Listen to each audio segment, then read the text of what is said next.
In this lesson, let's take a look at how we do a substitution to an algebraic expression if we know what x or y is equal to.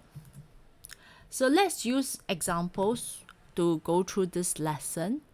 So for example, I know that x is equals to 3 and y equals to 5. So what would be 10x minus y squared over 5?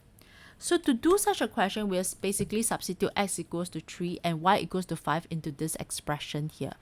So this is what I'm going to do. I'm going to put a bracket. So instead of putting x here, I'm now going to put a bracket and put in its value, which is 3.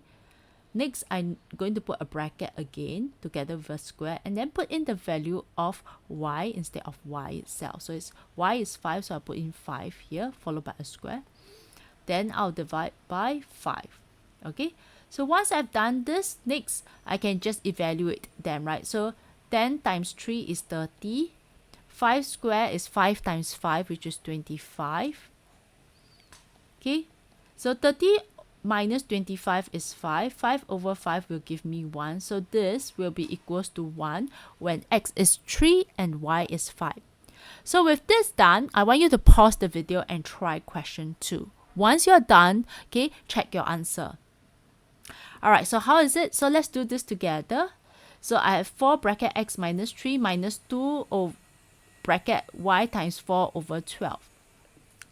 So let's do it together. So I'll replace x by 3. So I have 4, 3 minus 3. Next, I'll replace y by 5. So 3 minus 3 is 0. 4 times 0 is essentially 0. Okay? Next, I have 2 bracket 5 times 4. So I'll do this. 5 times 4 is 20.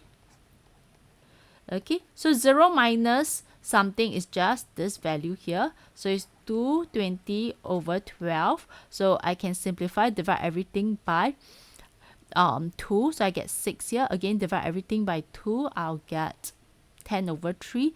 So this is equals to 10 over 3, which is the same as 3 and 1/3.